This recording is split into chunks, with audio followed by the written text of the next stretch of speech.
Good afternoon, everyone, and welcome to the Global Environmental Law Centre's February edition of our webinar. I am very excited to be hosting Dr. Tiago D'Amelio Cartoxo.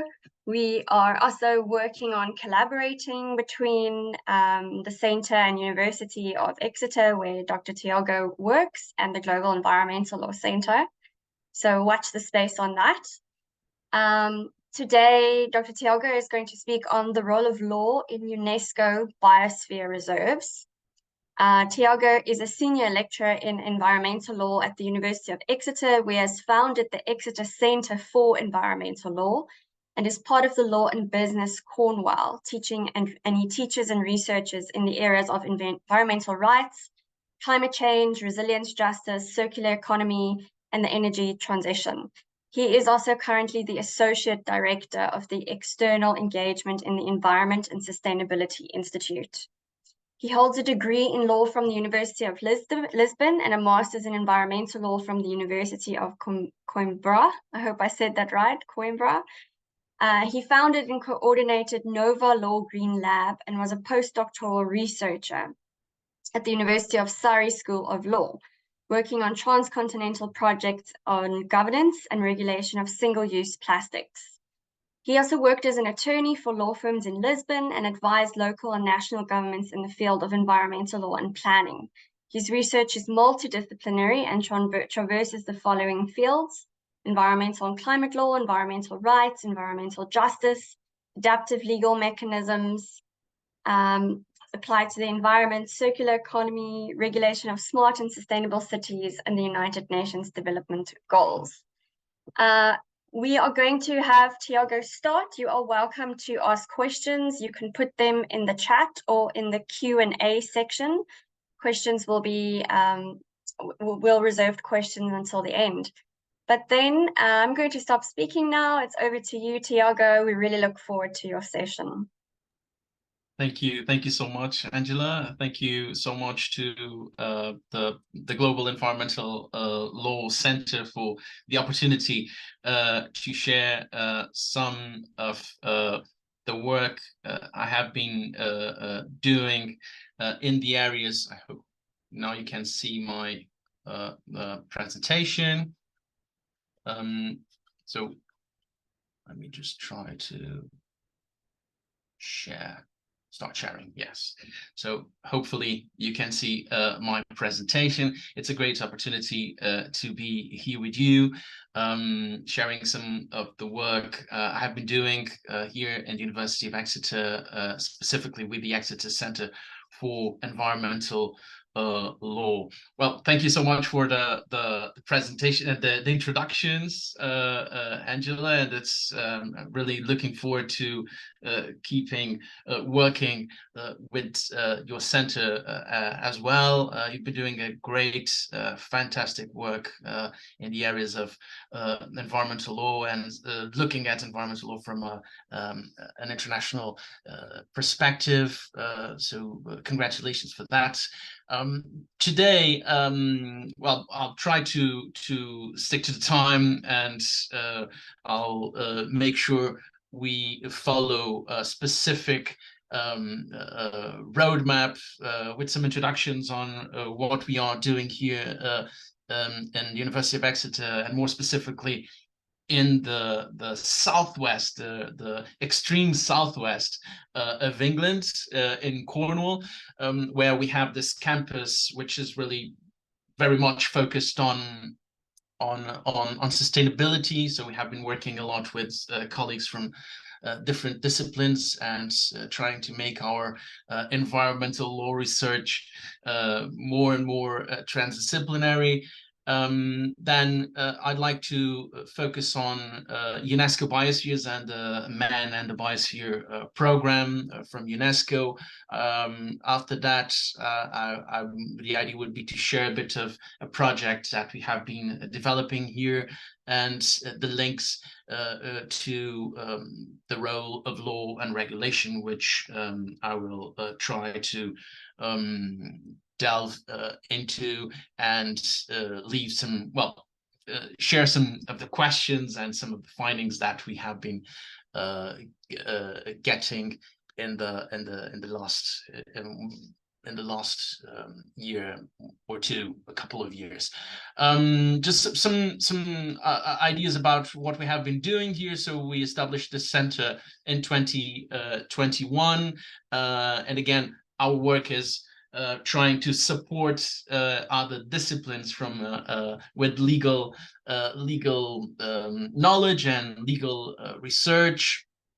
Well, Angela already knows some of this information, and clearly our objective is to partner nationally, internationally, and that's why we are very eager with this opportunity to keeping our and building even more our partnership with with your center.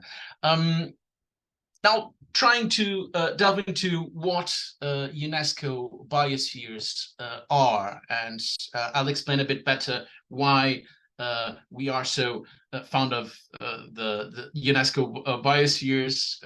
So this is something that was in the center of a recent project that we have been developing here in Cornwall, and building on some experience that I got some years ago, well, around around 10 years ago, when I was working with the Ministry of Environment back in Portugal, where I am from. And at the moment, there are 738 UNESCO Biosphere Reserves all over the planet. Here you can see all of them, or at least the numbers about all of them. Those which are only little flowers are one, so it's where you can find one biosphere reserve. All other numbers are obviously the amount of biospheres that we can find in those regions. So as you can see, there's a large number of places that were designated by UNESCO as biosphere reserves. But what are in fact biosphere reserves? And this is important exactly to try to understand why they are different, and why some countries take them as really important for their sustainable development policies, and probably also laws, and others don't really take them into much consideration. So here we have some the places or the countries where they are more UNESCO biosphere reserve. So based on a study from 2022, we can see that Spain is the country where we can find more biosphere reserves designated by UNESCO. Then we can see Russia, Mexico, China, United States, and some other countries. So the numbers are very different, and at the end they are not really proportionate to the size of the countries, right? Well, Russia would be the biggest country in the world, but Spain, which is much smaller than Russia, has many more biosphere reserves, and have Mexico, China, well, big countries, but again, Spain is smaller than, well, thinking of their territory, smaller than those other countries. The country where I'm from, which is Portugal, has at the moment 12 biosphere reserves, and South Africa has 10, based on this study from 2022. As you can see from this graph, the UK, where I'm located, is not mentioned, because the UK only has 7 UNESCO biosphere reserves, and you can see them around here on the right. Well, the place where I'm located is here, where you can see. So I'll try to mark it here. So I'm located here, around in Falmouth, Cornwall, sorry. And let me try to try to do something similar to what is here. So at the end, Cornwall is this county or duchy here on the extreme southwest of England.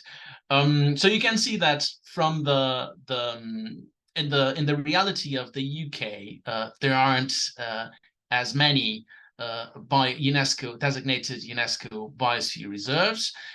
Even the Isle of Man isn't exactly part of the United Kingdom, but they are part of the UK network of UNESCO Biosphere Reserves. So this is an introduction of what we have in the world, an introduction of what we have in the place where I am located, to give you some ideas of what we have been doing. Then there's the closest biosphere reserve to us is North Devon, which would be like half, or it could be considered as half of the territory of the county next to us, which is Devon. And it has like half of it is land and half of it is sea, which is also an interesting aspect of the biosphere designations. What are exactly biosphere reserves designated by UNESCO? So in fact, they intend to fulfill the implementation of a program named, we could say that it's a bit anachronic name at the moment, Man and the Biosphere. So there have been lots of discussions on moving it, changing it into humans and the biosphere.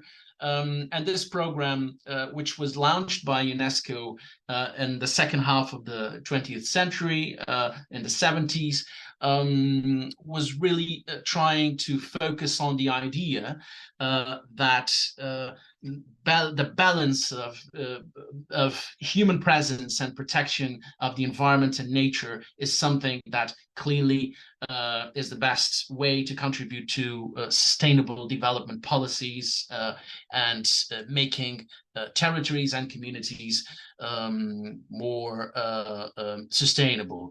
So the program is very much focused on the idea of a balance between human presence and the protection of the environment and nature conservation. The goals are learning sites for sustainable development, they working on the conservation of biodiversity, sustainable use of resources, and restoration of ecosystems, sustainable development and the promotion of healthy, equitable societies. And since 2020,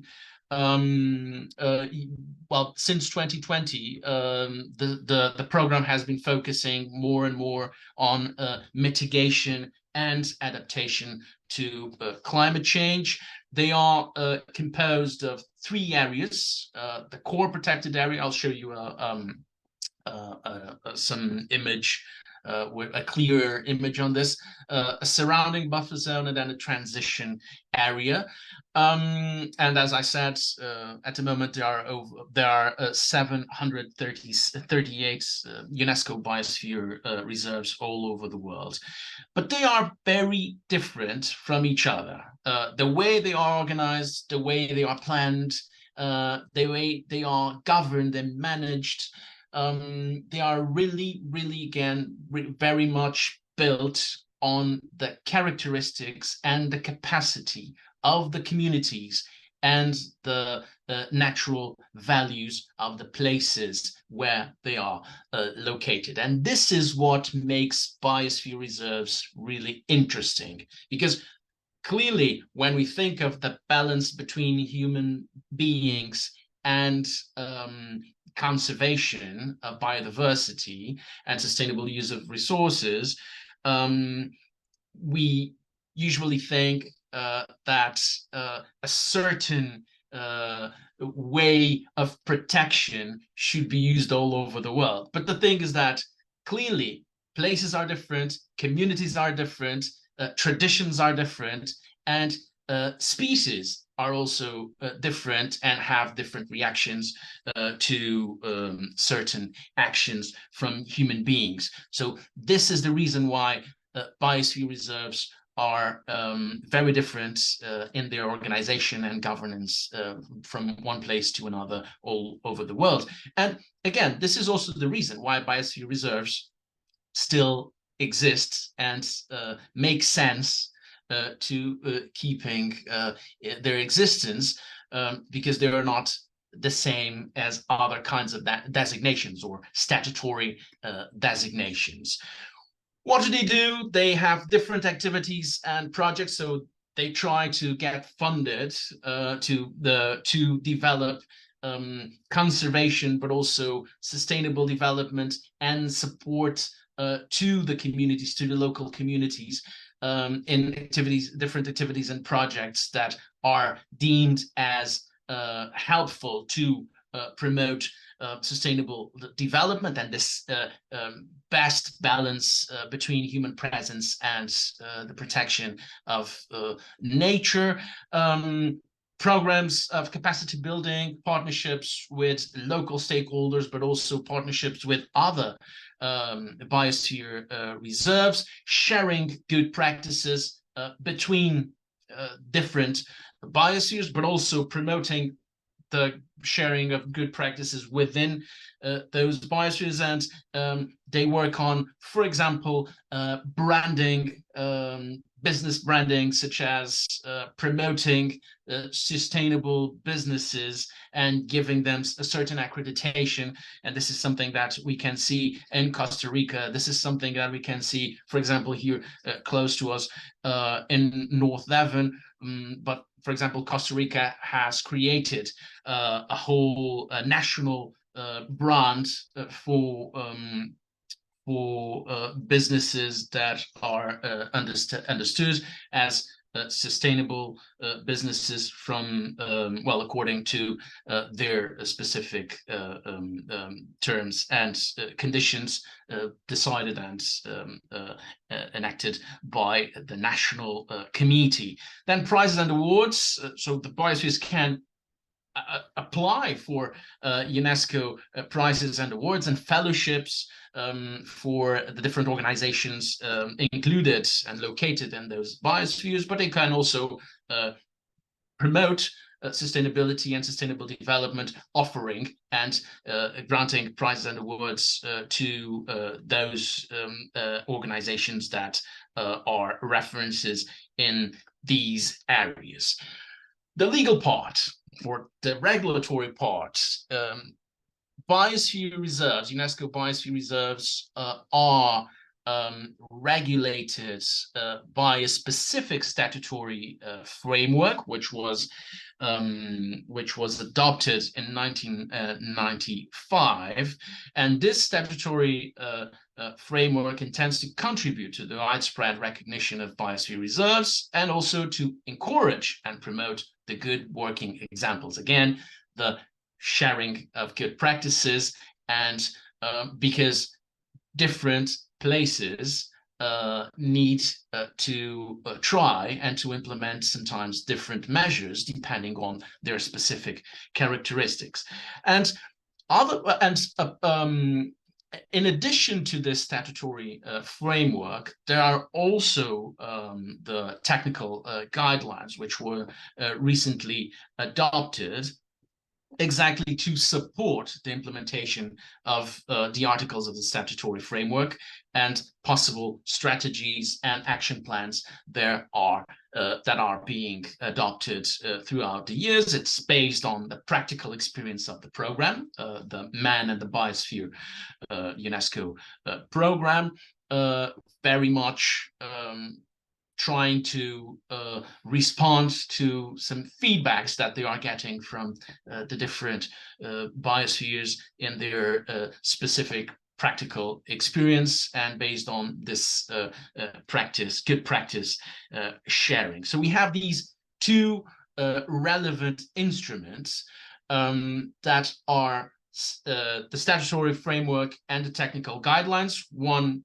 the statutory framework would be the broader the broader system, and then the technical guidelines would be, as the name says, clearly more specific in and intending to implement the statutory framework in a more detailed way, taking into consideration technical issues and more specific characteristics. There is no convention, no international convention, so it's different than, for example, the World Heritage Convention. When we think of UNESCO World Heritage sites, we clearly have to comply with the convention. So we really have supposedly hard law, international hard law. In this case, we have a statutory framework, which is something a bit different. So we are in a more flexible realm, which clearly has its issues as well, because if it's not hard law, things are a bit more complicated. Looking at the different areas of biosphere. So as I was saying, we need to have a core area, which is a place where only research is conducted. Then we need the buffer zone where education, training, human settlements can exist.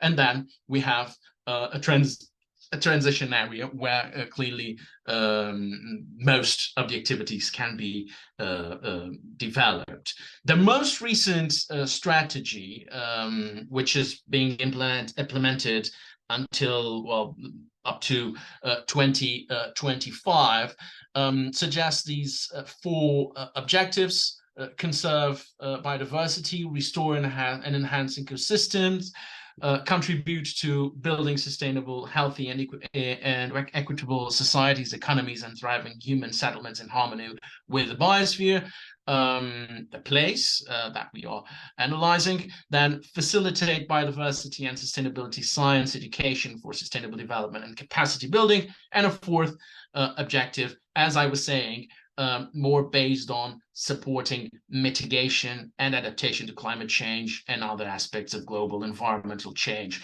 So using the adaptive characteristics of the biosphere reserves system clearly to respond to the problems and the challenges of climate change from now on. Looking at our current projects, what have we been doing here, and why biospheres, why UNESCO biospheres, why not national parks, why not specific reserves or marine protected areas? We looked at the region where we are located. So just to explain a bit better, the University of Exeter has different campuses. The main campus is in Exeter, which is in another county named Devon. I would say the most sustainable and focused on sustainability campus in the University of Exeter is located in Cornwall, where we are, and it's a very it has its own specificities, its own characteristics. Again, there are lots of I would say sustainable practices and sustainable experience around here. There's a lot of traditions and a specific identity, a Cornish identity with a specific language as well, that has been recognized, and clearly this could be a part, all this could be part of a biosphere reserve from our perspective and from the perspective of our researchers. Here we can see at your left, you can see the remainings of ancient mining experience of copper and tin from the past, and this is a UNESCO protected and designated World Heritage Site, the Cornish mining. In the center, you can see the Eden Project, which is a well, a world-renowned project that created these different biomes to work on education and research to bring the different continents and experiences from vegetation and landscapes from different continents for our children to understand better the world where they are. And the third image on the right, you can see tradition of fishing, for example, and all this can be put together in within a certain biosphere. This is the map. So here you can see Cornwall. Falmouth is where I'm located at the moment, this blue point. And here on the right of the map, you can see the Isles of Scilly, which are a more remote place in the middle of the Atlantic, and it has lots of designations.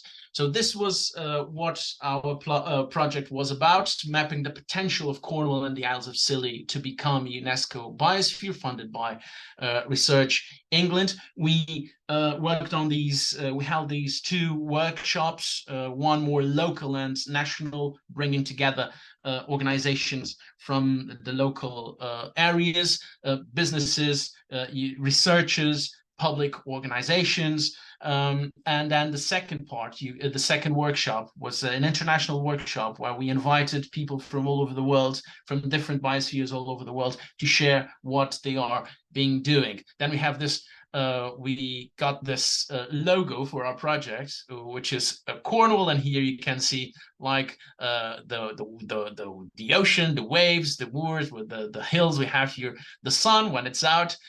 In Cornish as well, and the surfer, as you can see, it's the balance between the human presence and the environment. A bit of our conclusion, so it can be a bit messy, but you can see, you can have some ideas of what we try to discuss. We try to put people together to bring, to try to understand what the best practices that exist at the moment, and where we can, in fact, and how we can bring them to support a possible application. But also we wanted to understand if people from different areas, public, private, third sector, if they are interested in working together in a collaborative way, because this is what UNESCO Biosphere is about. So we had the Cornwall Council, we had the North Devon UNESCO Biosphere really close to us to bring us an experience, their specific experience. We have the Isle of Man Biosphere Reserve as well. Then we have the harbour here in Falmouth, the Cornwall Seal Group Research Trust. They support the protection of seals. And then we also have people from the university working on sustainable development projects. The second workshop, was more on sharing experiences from all over the world. So we got the Cornwall Council, we got the Man and the Biosphere Committee from Costa Rica with us. So Tanya, she flew to Cornwall exactly to join us. We had the chairperson of the network of Violin and Coastal Biospheres, Eva, who's in Menorca in Spain.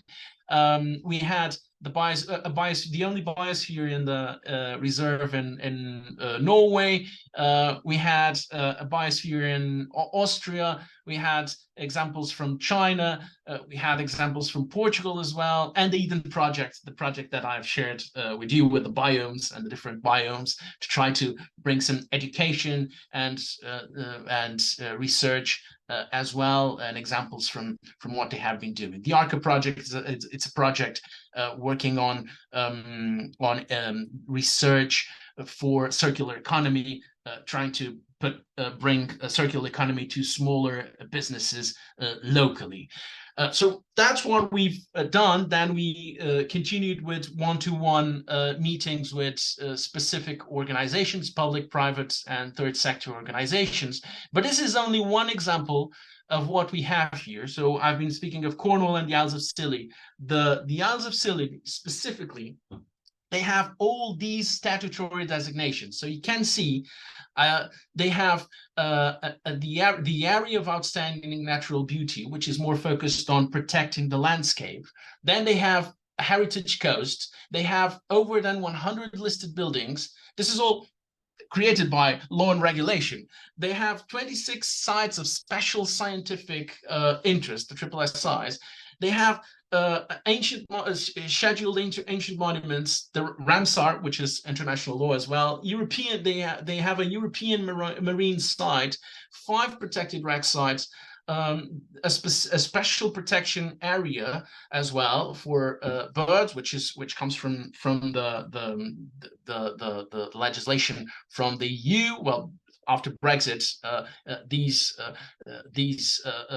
regulations continue to be applied to the UK until they are changed. Marine conservation zones, special areas of conservation. So all these designations exist. The current people that are managing these designations are struggling with doing it because due to sometimes lack of capacity, human capacity to do this. And when we reached them, they said, well, we are already dealing with all these designations. We don't want a new one. Then we explained them what, in fact, UNESCO Biospheres can do.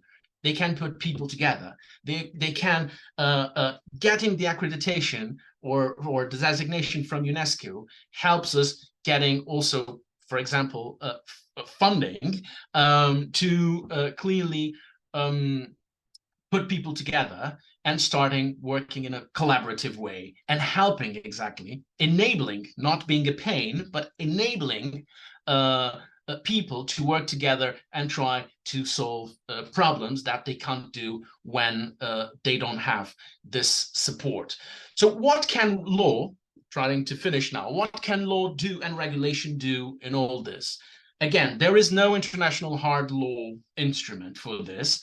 There are only there is that statutory framework which applies to the specific members of the program, because it's a program. So it's not a convention, right? Or a treaty or an agreement.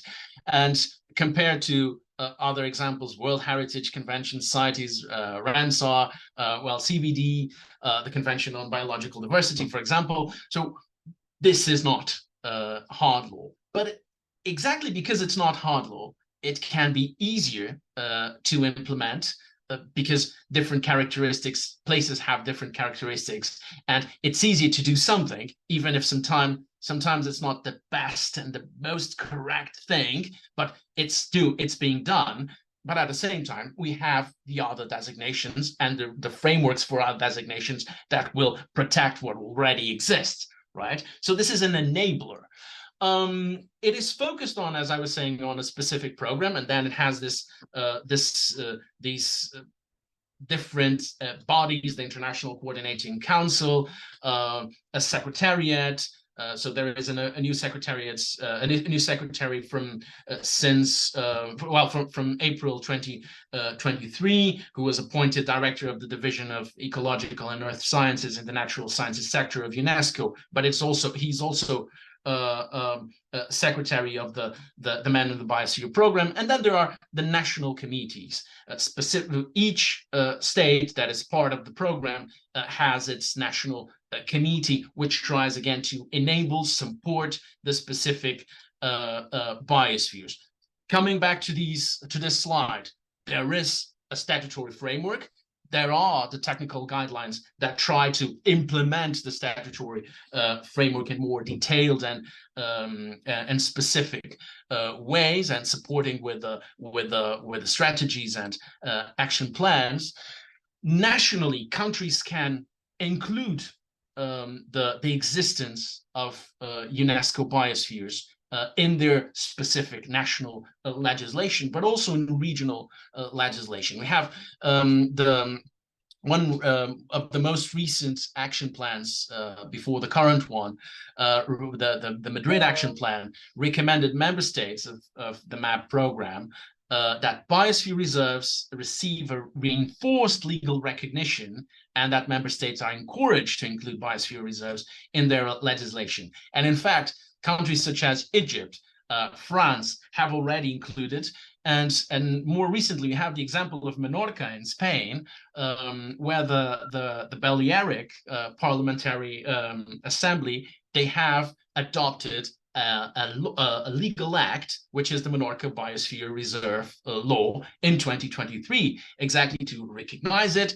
and set their specific rules and their specific norms to protect that that way of doing. So it's a specific framework for a specific place, a special place, which is Menorca. So there is this, I would say, a certain margin of discretion for states and even for regions to legislate and regulate about their specific biospheres, but keeping their already existing obligations and commitments with, for example, international law that needs to be implemented, and also national law in the statutory designations that already exist. Thinking of and trying to finish now, because I've taken a lot of your time, of opportunities and challenges. There are opportunities of integration of UNESCO biospheres and national and regional frameworks within a certain margin of discretion of the states and regions, adapting the existing legislation and regulation to their characteristics.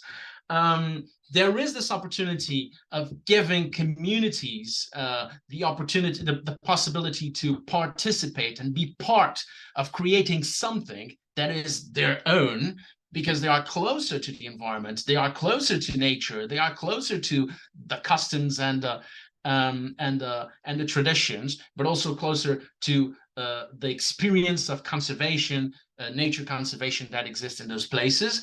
And then also this opportunity to foster adaptive legal mechanisms and frameworks based on the feedback loop. So we take a decision or we adopt a certain legal instrument, but we can more rapidly and in a fast way respond to something that is not working.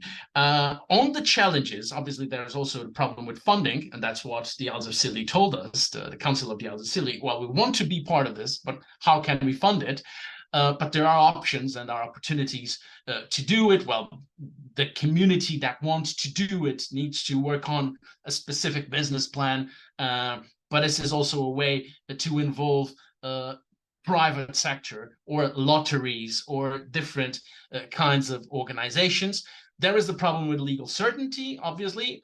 If it's not hard law, there could be issues, but you can make biosphere reserves hard law in your specific national system, right? So in all legislation, you can make them hard law. This is a suggestion from UNESCO that then you can make and you can make them more, I would say, binding than they are at the moment. And finally, when I say a rapid response to environmental, social problems, is that clearly you can use feedback loops, but if from an international perspective, it's not exactly as fast as, for example, hard law could be. The thing is that it can be more adaptive and adequate to different areas and different places and different communities than it is if it's regulated from a general and broad international hard law instrument. At the moment, we are still working with these questions and we are applying for funding in this area. So we have already applied for a big 2.9 million the project in this area. We didn't get it, but we got great, extremely good feedback. So they really said, "I'll keep doing it," because we just need to work more on blending and merging different transdisciplinary methods. But clearly, we still believe that we can work on this. So at the moment, we have these two questions. What are the existing natural and cultural designations enabling and inhibiting from a social ecological resilience perspective? And what kind of frameworks and instruments can be developed for natural and cultural designations to enhance social ecological resilience? So clearly, it's not only about biospheres. The project that we are trying to create now and to put everything together to go ahead, but biospheres can be an excellent example of how natural and cultural designations can be a bit more adaptive.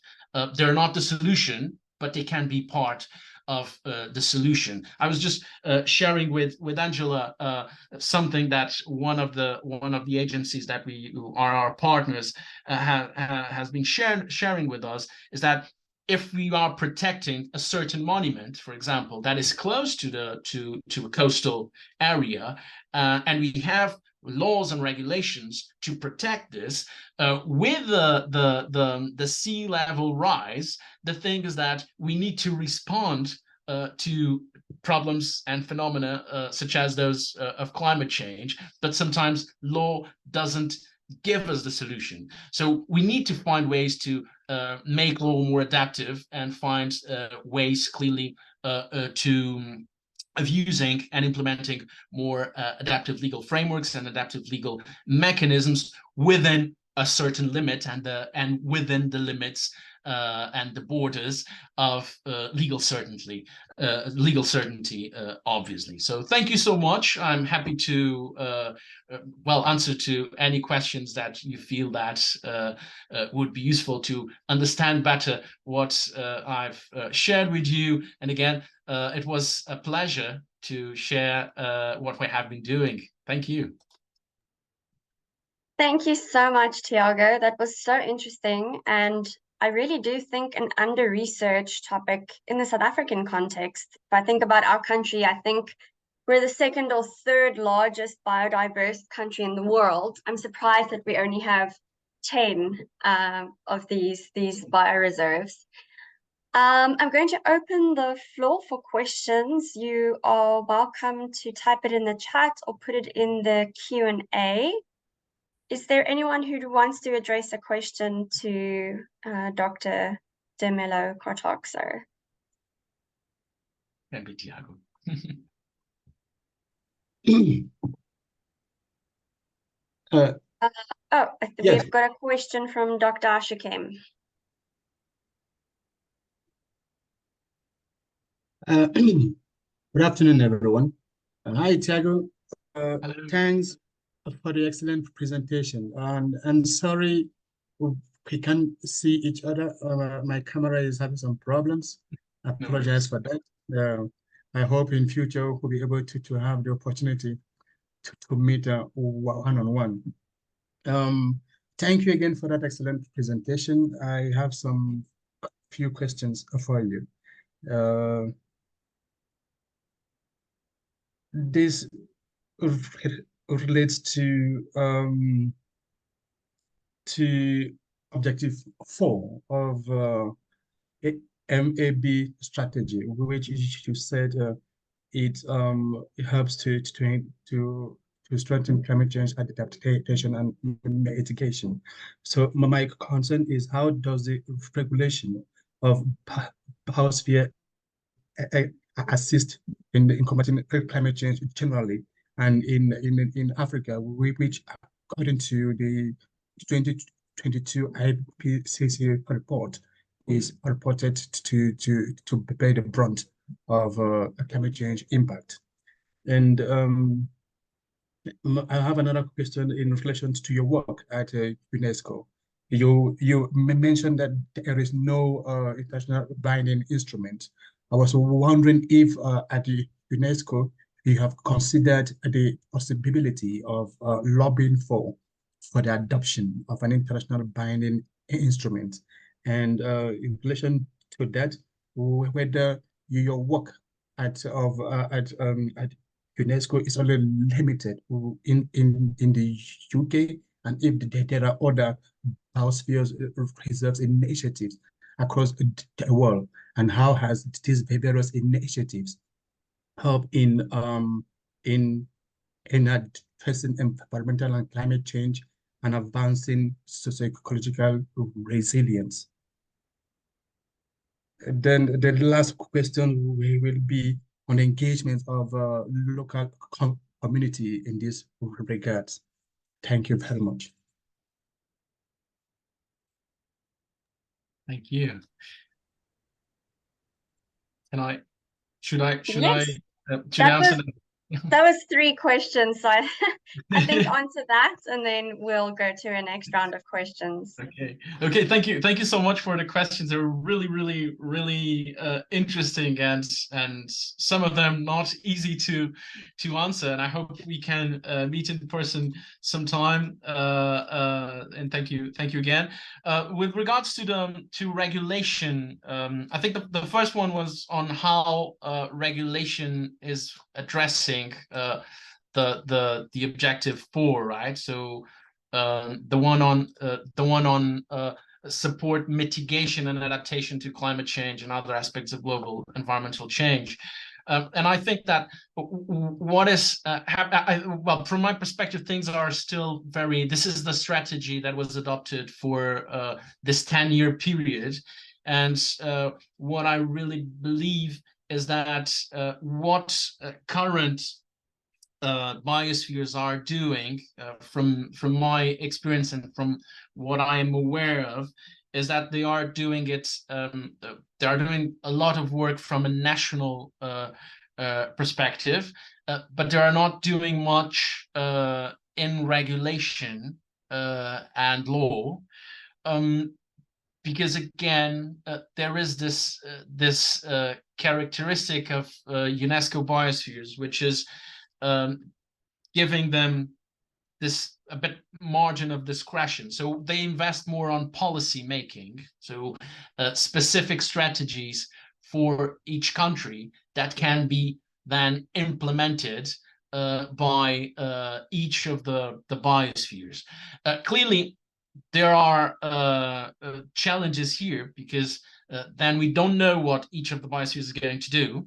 But at the end, there's also some freedom for them to implement the objective on mitigation and adaptation to climate change in a way that would be more adequate to them. I know that, well, as I was saying, so Menorca, a Balearic island in the Mediterranean in Spain, they have just in 2023, as I was saying, they have adopted this regional law, this regional legal act, setting their specific framework to protect that special place, that special UNESCO biosphere in Menorca, and they have been setting objectives for mitigation and adaptation of climate change also in their specific legislation, the regional legal act, with targets, and but that's something that, from the UNESCO perspective, this program wants to give different biospheres a bit of freedom for them to adapt to their, or take the most adequate measures, even if they are legal or regulatory ones, the most adequate measures to those specific places. The bad part of this is that some of them will do, others won't, and this is why it's really important to insist with the sharing of good practices. Again, I will say the same. I'm a very I'm a very huge fan of adaptive legal mechanisms, but the thing is that they are not the only solution. We will always need hard law. We'll always need conventional legislation and regulation, because we need the limits and we need the legal certainty. However, from my perspective, there should be more options for local communities to take decisions and to regulate, well, taking into consideration the characteristics of each place. And I think this would also link our discussion to the international binding instrument. I think that from the program, the MAP program, the Man and the Biosphere program, their clear perspective is we don't want this to be binding.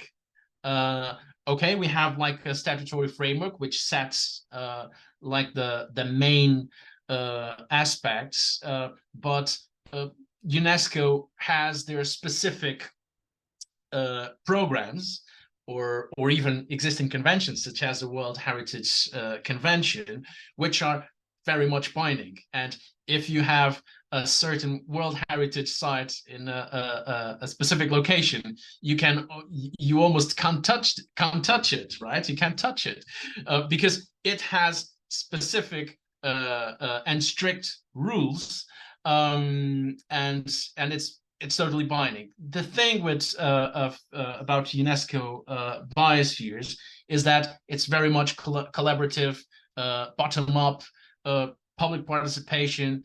So it's very different from one place to another. There are places that are applying it in a perfect way. There are others, if that's possible, I don't know, but in a very good way. There are others that have been neglecting it a bit. The good thing, again, is that there could be sharing of good practices, and well, the program is still alive, because this, I would say that within UNESCO, this is one of the programs that insists more with research, collaboration, and not only collaboration within the designated place, but collaboration in an international way within the world's network. With with regards to the engagement of local communities, again, usually this takes some different steps. Usually there are different steps in these in the engagement of local communities. Clearly, when UNESCO MAP program started, it was very much focused on convincing governments in creating biosphere reserves that at the end they became national parks or other protected area, natural protected areas.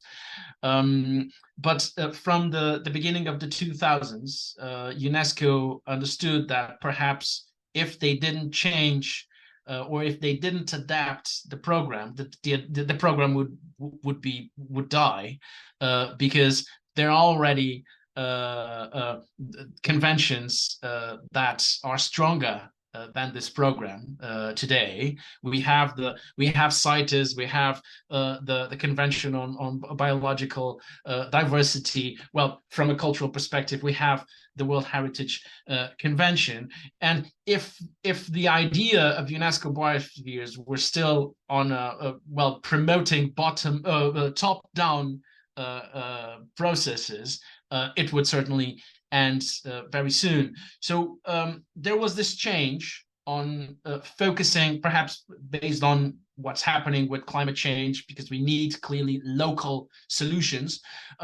This transformation of the program into a program that is more focused on what communities can do and how they can collaborate. So I believe that nowadays this program still is very much strong, but it's not as famous as it could be, because people really rely on binding.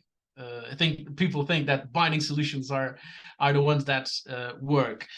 So what the program insists with is that for you to start the process of application, you need to have a strong community that wants to make it a biosphere, a UNESCO Biosphere Reserve.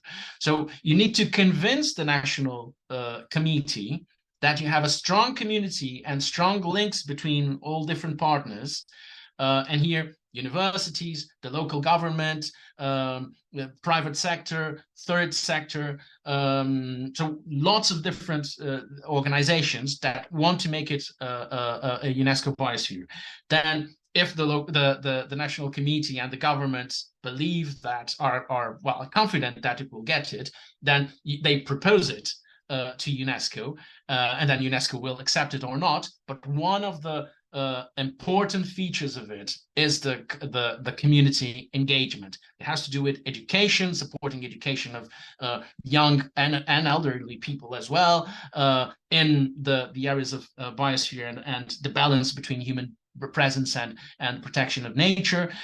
It has to do with putting people together, because it's the when you have lots of designations, it's the only way to solve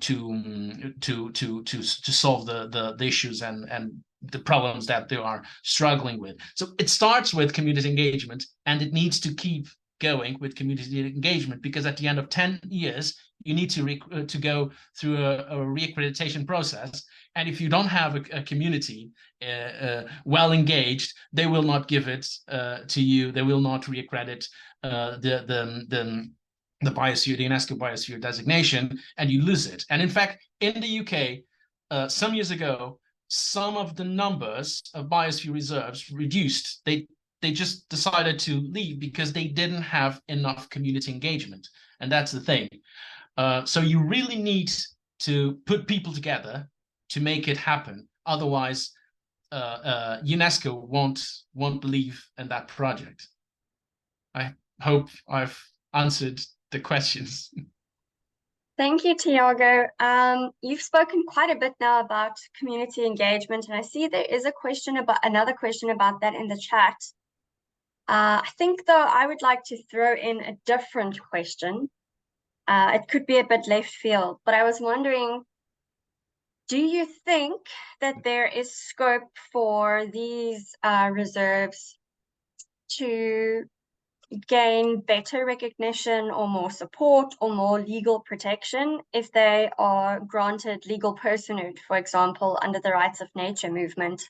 I'm thinking about large areas in New Zealand, for example, that have been granted legal personhood. Do you think there's scope for that, or is that superfluous to the protection that they're already getting through UNESCO? And why I also, part of why I asked that is because the Rights of Nature movement is very driven bottom up. It's very driven by Indigenous communities, and maybe that ties into the question in the chat about how to involve Indigenous communities more, and what's the role of law in that regard. Absolutely. I was reading the question, and I was exactly thinking of that. I think that we have in America, in Central America and South America, and also in New Zealand, we have biosphere reserves that are adopting that. So even when the national government is not interested in that, there is this opportunity for regional governments or local governments to legislate and regulate in this area. Well, thinking we already have this biosphere reserve, this existing biosphere reserve, we can add rights of nature, the protection of indigenous peoples to the current regulation, and blending everything in one only specific regulation. I think it doesn't happen in the recent Menorca Biosphere Reserve legal act, but more in those countries where clearly specific traditions are a characteristic of and there's this link, a strong link between nature and the indigenous peoples, I think clearly that the rights of nature would be a really interesting aspect to add to UNESCO biospheres. There have been, from a policy perspective, there are examples of that in, well, places such as Costa Rica, and other places in South America, as I was saying. So we in this project we had the examples of Costa Rica, and clearly the involvement of engagement of indigenous communities is really huge. And obviously that there still are issues, but at least regulating it and including the need to engage with their traditions, with their experience, with their need of being with their need to live within that environment, and specifically close to those natural values.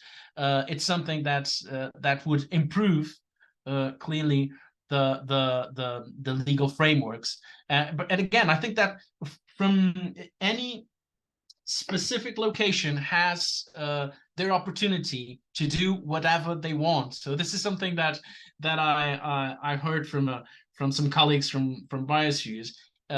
Obviously, you can't do less because you already have the other existing designation in some places, but you can do much more. And this is an opportunity, again, to share experiences with others and well, get examples and good examples that perhaps we could apply in the place where we are. But there are also opportunities to legislate, to regulate, and regulate. When I say regulate, it's not really on the strict or the stricted perspective, but also to, why not, to set up some aspirational rights or aspirational rules that then could, with some time, could be enforced much better, or even they could become more stringent than they are at the beginning. But clearly, I think rights of nature, it's from my perspective, and I think you also agree, it could be like a really great next stage for this program. Yes, I completely agree, and it's encouraging to see that quite relatively different areas of law can play a role, if not work together, to strengthen protection. Tiago, thank you so much. We are over time, but we also started a bit late, so I was allowing us to go over time, but I really appreciated your presentation. Thank you for answering everyone's questions, and thank you for joining us today. This work really is interesting. Please keep us in the loop, and hopefully you and I can also work together on this in the collaboration between our centers. Thanks everyone for joining. We are also, we will release this recording on our webpage and on the YouTube page. But thank you very much. Thank you. Thank you, Tiago. Bye-bye. Thank you.